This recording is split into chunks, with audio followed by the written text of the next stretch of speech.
rumeksa ingsun lakune stangaya wara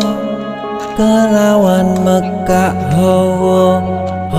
kabur angkara senajan setan gentayangan tansah gawe rupeda hingga pupu sing jaman hametek ingsun nyirep geni wisamorka maper hardaning panca saben ula sing netra linambaran sih kawelasan ingkang paring kamulyan Sang Hyang Jati